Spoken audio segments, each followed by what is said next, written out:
Salut, alors aujourd'hui c'est engrais dans les blés et donc je viens d'arriver à l'endroit où je charge.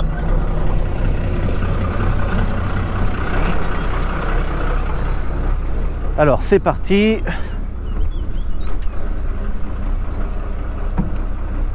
Donc j'ai commencé déjà hier matin à mettre de l'engrais. Il y a un peu d'engrais, on le voit, tu vois, ça a coulé un petit peu sur les bords là. Parce qu'en fait, c'est la deuxième fois que je filme là. La première fois, ça a fait que des conneries.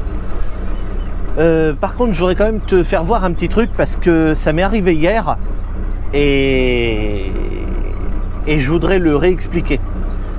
Hier, j'ai commencé mon remplissage. Tu peux le voir, donc là il y a 334 litres là, dans la cuve, mais j'ai commencé avec 0 litre. 0 litre dans la cuve, le tuyau ici complètement vide, rempli d'air quoi. Et j'ai eu un petit souci pour amorcer. Alors que normalement, cuve vide, tuyau vide, il ne faut que quelques secondes pour amorcer. On voit tout de suite le tuyau s'écraser et hop, ça rentre tout de suite dedans. C'est juste que j'avais oublié de faire un tout petit truc. Alors, il y a deux solutions. Ici, on peut toucher ça là. Ça permet d'enlever de l'air dans le filtre. Normalement, il n'y a même pas besoin de faire ça. C'est juste que là, tu vois, il y a le symbole agitateur avec 1 ici. Et si on l'enlève, hop, voilà, on entend l'électrovan. Tu vois, il n'y a plus rien là. Et en fait, hier, j'étais sur cette position-là et impossible d'amorcer. Ça allait pas. Et jusqu'à ce que je me souvienne qu'en fait, pour amorcer, il faut mettre au moins un cran d'agitation. Voilà, c'est aussi bête que ça. Et dès que j'ai mis l'agitation, la prise de force est en train de tourner et tout. J'ai cliqué sur agitation, j'ai entendu la vanne se tourner. J'ai regardé le tuyau et là le tuyau il a fait comme ça et hop, ça a changé de son tout de suite et puis et voilà. C'est une petite combine si jamais ça t'arrive, un cran d'agitation. Voilà, c'est comme ça. Allez, j'ai oublié de régler, j'ai oublié d'allumer la prise de force, j'ai tout oublié là. Donc on recommence.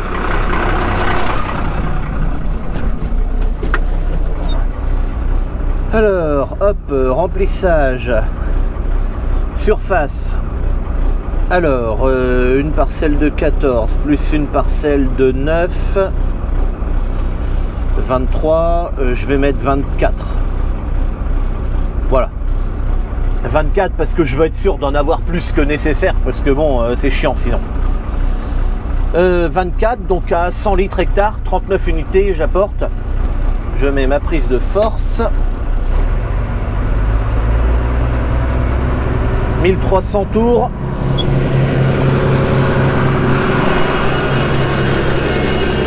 Voilà.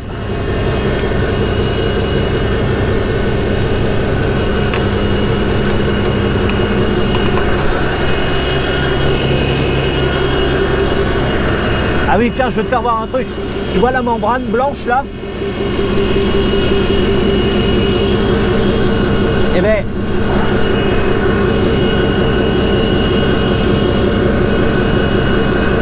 voilà.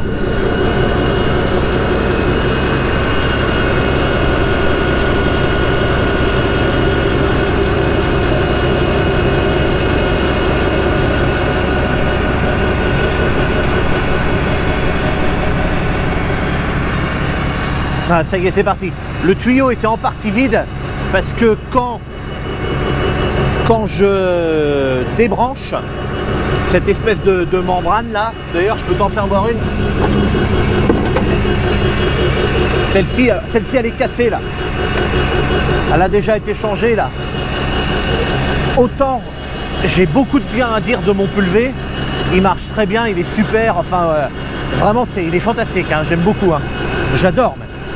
Par contre ça, la membrane là, ça c'est une pure merde.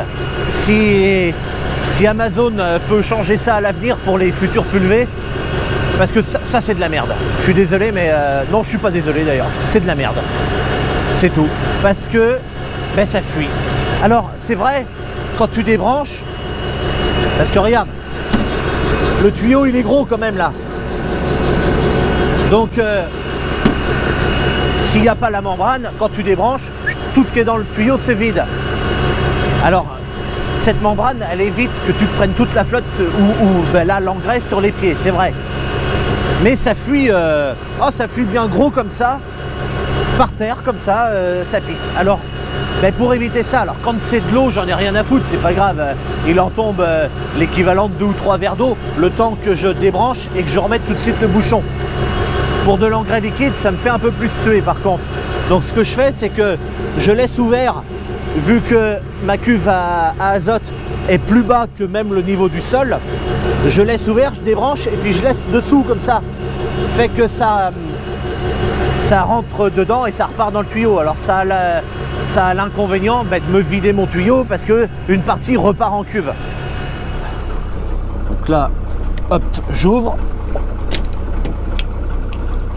Regarde, ça coule. Donc là, je laisse comme ça. Le temps que ça se vide, ça retourne dans le tuyau, du coup ça retourne dans la cuve. Et voilà. Là, je l'enlève et je mets ça. Et là, bien sûr, je referme quand même. Et je le pose à côté.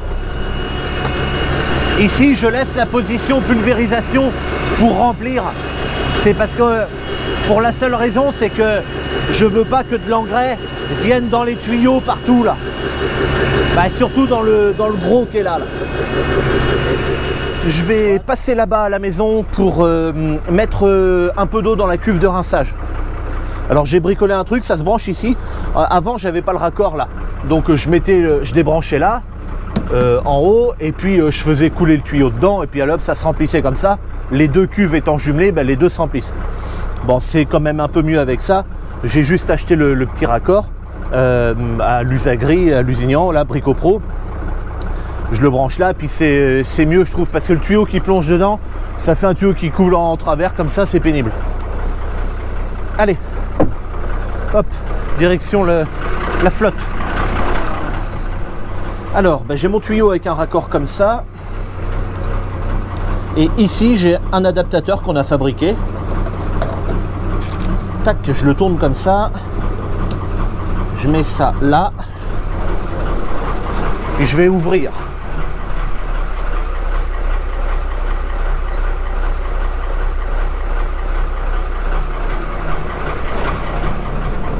Hop. Et là, ben, j'ouvre ici. Voilà, alors là c'est pareil, tu vois. Un tout petit défaut. L'autocollant en fait qui est là, qui sert normalement, tu vois, bon, pour dire ouvert ou fermé, ça, bah, il se retrouve pile en face les deux aimants là, enfin surtout un qui sert à tenir le capot. Voilà, et l'aimant, bah, tu vois, il vient là, hein, vraiment, hein. Donc Amazon, si tu n'as pas corrigé ça, ben, je t'invite à le faire. Voilà, alors je sais pas ce que tu peux faire, mais tu vois, quand j'ai eu le pulvé, l'autocollant était abîmé. Anthony donc Anthony, c'est le gars de chez BioCGBA qui s'occupe des pulvés. Il a remplacé l'autocollant. Donc l'aimant passe sur l'autocollant, mais comme le capot avec la route et tout, ben, il bouge un tout petit peu, ben, ça m'abîme le truc. Alors je le laisse comme ça, mais je pense que je vais virer l'autocollant complètement parce que voilà. Enfin bref, allez, là ça se remplit gentiment, tranquille. Alors on pourrait penser, vu que maintenant j'ai trouvé la combine, enfin la combine, c'est pas une combine, c'est une fonction normale du pulvé, c'est juste que j'étais pas au courant, pour remplir ma cuve de rinçage avec la partie eau, en fait, sans remplir la cuve principale, ben, pourquoi tu ne te branches pas ben, sur ta cuve de réserve pour mettre de l'eau que là-dedans pour aller plus vite? C'est une bonne question. Le truc, c'est que tu as vu la taille des tuyaux, là, ces deux là, la taille du filtre, et ces deux là qui vont à la pompe et qui reviennent, enfin, dans le circuit. il y a quand même une quantité non négligeable là-dedans, dans ces tuyaux-là. Et le truc, c'est que je veux pas mélanger d'eau avec mon azote. Alors, on peut mélanger de l'eau, notamment pour amorcer, effectivement. Je crois que Marc l'a fait dans une de ses vidéos, où ils avaient besoin de prendre de l'azote, et ils ont mis de l'eau dans la cuve pour amorcer la pompe, et puis ensuite pouvoir tirer. Ils ont même mis de l'eau dans le tuyau, pour que ce soit plus facile. C'est pour éviter de mettre toute l'eau dans la pompe et dans ces gros tuyaux là, qui après cette eau va se retrouver, parce que quand je vais rallumer après, ça va se retrouver dans la cuve principale. J'ai pas envie, voilà. Mais c'est juste que j'ai pas envie, c'est tout, parce que en vrai ça changerait rien, mais j'ai pas envie. Bon bref, là je vais mettre allez, 200 litres. Oui, je vais mettre 200, un peu plus de 200 litres. Comme ça, je pourrais faire un rinçage rapide, entre guillemets, puisque j'ai deux types de rinçage. Enfin, j'ai plusieurs fonctions, mais j'ai de la dilution, j'ai des trucs comme ça, mais pour les rinçages, j'en ai deux. J'ai le rinçage rapide où il me faut un minimum de 200 litres d'eau, et le rinçage intensif où il me faut un minimum de 400 litres, je crois, ou 450 litres, je ne me rappelle plus. Minimum. Voilà, et le rinçage intensif en fait se passe un peu différemment que le rapide. Le rapide, il y a 1 ou 2 cycles de nettoyage par les rotobus à l'intérieur, et ensuite ça passe dans les rampes avec un rinçage de circulation continue et tout ça. Alors que l'intensif, lui, va faire plus de cycles de rinçage, plus de cycles de circulation continue, et à la fin il termine par un rinçage de rampe unique à l'eau claire, alors que le rinçage rapide ne le fait pas.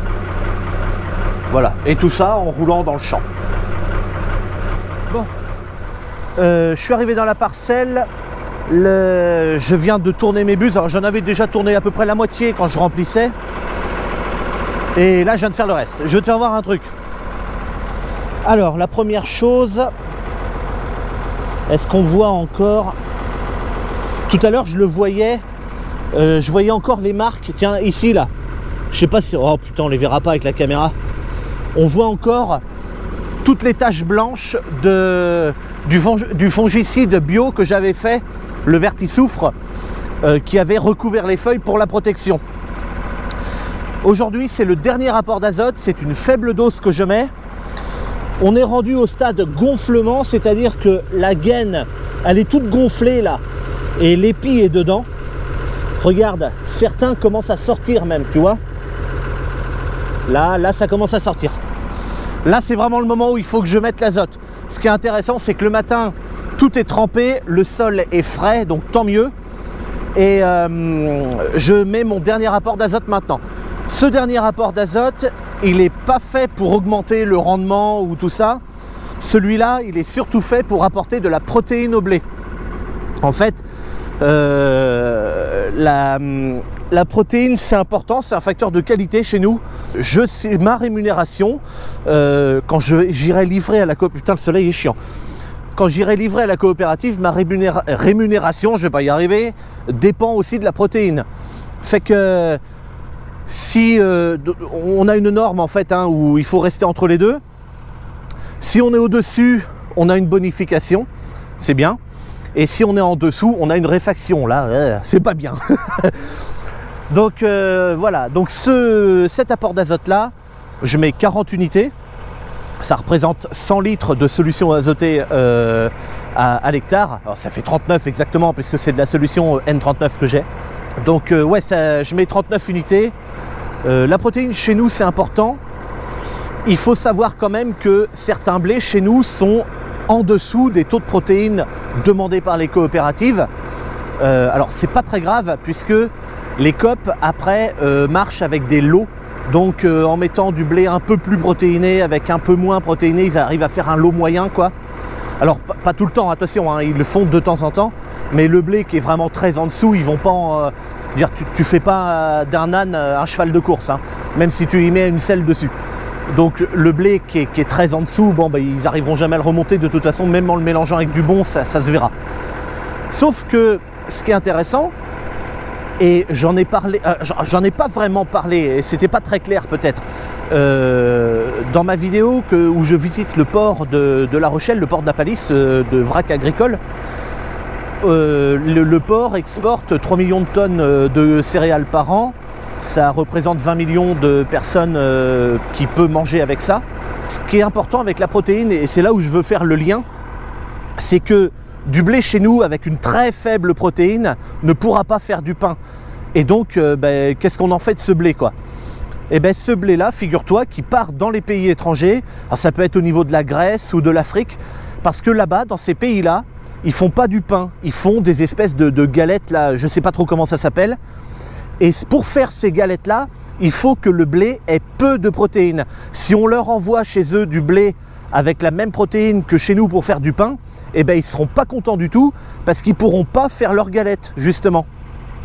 Et donc c'est pour ça qu'il y a du blé, beaucoup de blé qui est exporté à l'étranger. Donc oui, c'est nécessaire d'exporter du blé pour donner à bouffer aux pays qui n'en ont pas, qui ne peuvent pas produire en raison de leurs conditions climatiques. Si ces pays-là n'ont plus à manger, ils vont se déplacer dans les autres pays. Donc voilà, hein, c'est comme ça. Donc il faut donner à manger aux gens, c'est très important.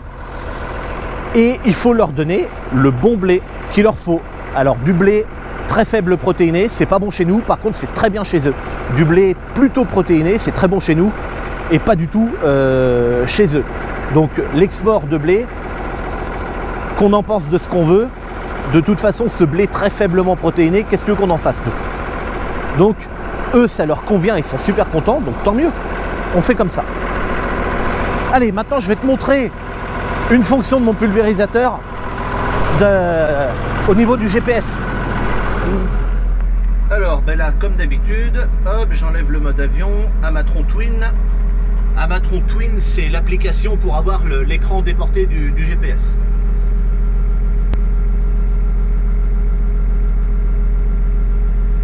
Voilà, donc là, le tracteur est prêt. Ici, je lance 365 Crop.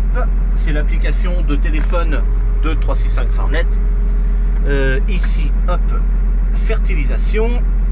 Il m'a détecté le champ, ça s'appelle la plaine. Par contre, là, binaire 0,2020, c'est pas ça. Faut que je change, puisque la dernière fois que j'ai fait un produit d'engrais, c'était le 0,2020 avec le New Holland et les pendeurs. Donc là, c'est de la solution azotée.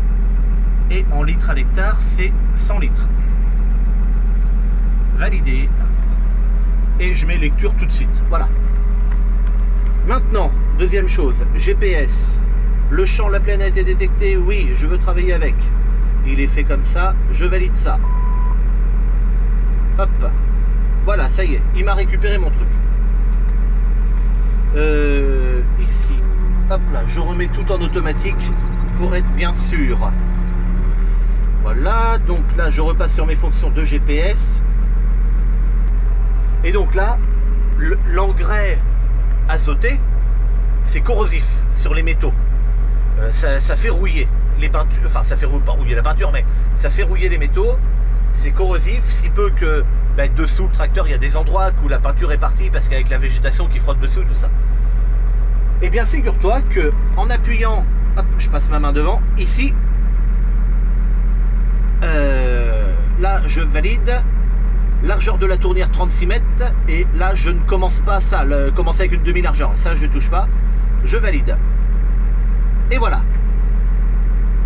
Et donc là, ce qui vient de se passer, c'est pareil sur mon écran ici, d'ailleurs on va regarder là, c'est que là, il va me considérer que je vais pulvériser sur ma parcelle, mais pas le tour de champ. Et en fait, et ben le tour de champ il se fera après. C'est-à-dire que je vais commencer, là je vais pouvoir même, hop, j'ai cliqué sur démarrer la pulvérisation. Alors de toute façon je bouge pas, donc ça risque pas de démarrer. Mais même, alors attends, je vais me mettre en position, 1500 tours, machin, comme d'habitude. Là j'avance. Et tu vois, je ne pulvérise pas. On peut zoomer un petit peu. Voilà, comme ça. Donc tout à l'heure, j'arrive de là. Donc ça fait partie de mon tour de champ. Et donc je vais tourner dans ce passage-là.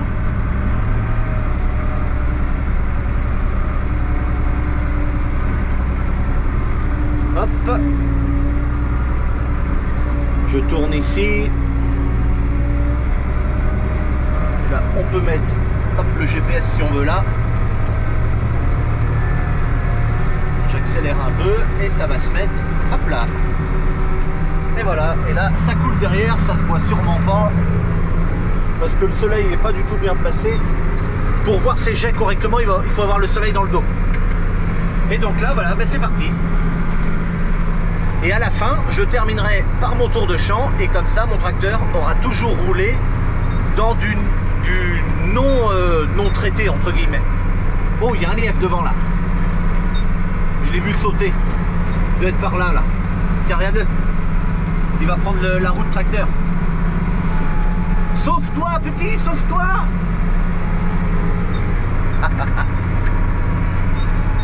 Voilà, donc ça c'est une des capacités de mon pulvérisateur à faire ce genre de truc. Ça me plaît bien. Ok, bon ben ça y est, j'ai terminé alors la parcelle en partie. Ah bah attends, j'ai qu'à appuyer là. Voilà. Donc là tout le champ est fait sauf les tours. Tu vois que ça a fait tu vois mes tronçons coupés hein, comme ce qu'il aurait fallu faire. Voilà, je vais zoomer comme ça dessus. Et maintenant, alors je vais te le faire voir ici, même si j'aurais pu le faire avec cet écran là. Je vais rappuyer sur ce bouton là. Et voilà, et donc là ça vient de me débloquer du coup là ma partie de tour de champ. Alors ça m'a créé une ligne de guidage. Bon alors c'est pas, la ligne de guidage n'est pas nécessaire puisque j'ai mes passages de traitement. Mais voilà, et donc maintenant je vais pouvoir faire mon tour de champ en roulant tout le temps dans ce qui n'a pas été pulvérisé à l'azote, quoi, traité à l'azote. Épandu, voilà, c'est le vrai terme, épandu. Et puis voilà, et donc après je sors juste là au niveau du poteau là à côté. Et donc voilà, je vais rouler allez, 15 mètres dans ce qui aura été traité. Ça n'empêchera pas qu'il faudra quand même de toute façon laver le tracteur et le pulver après cet épandage d'azote. Ça c'est de manière systématique, je le fais hein. Et puis voilà, allez c'est parti.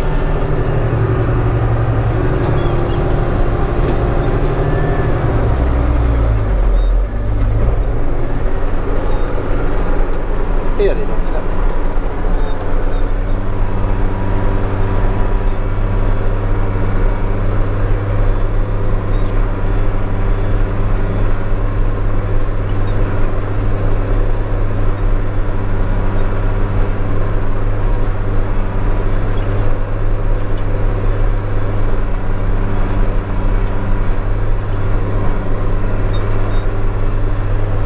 Alors de temps en temps mon tronçon là il s'arrête.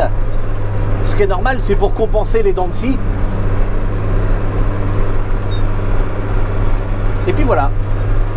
Donc là, le hasard fait que dans ce champ, je finis de traiter là où je sors en fait. Donc c'est bien. Après, dans d'autres champs, c'est plus compliqué, je pense, de faire ça, le tour à la fin là. Mais bon.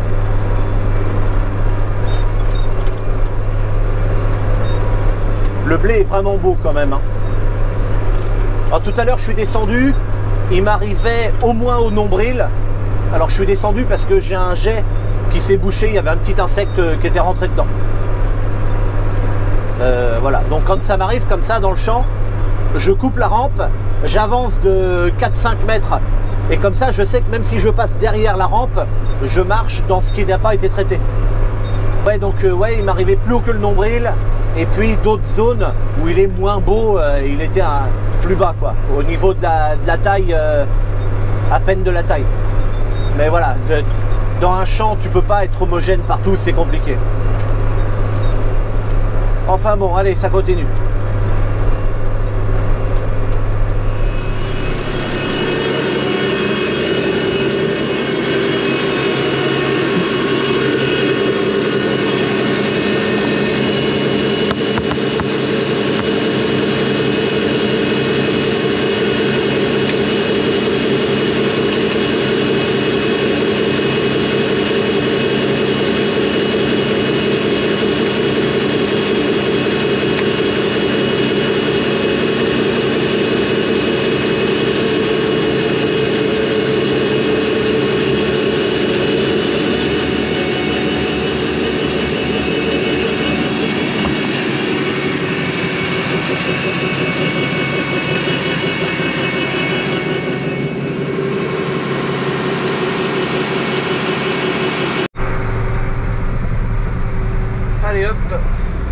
plié, j'ai terminé, gyrophare,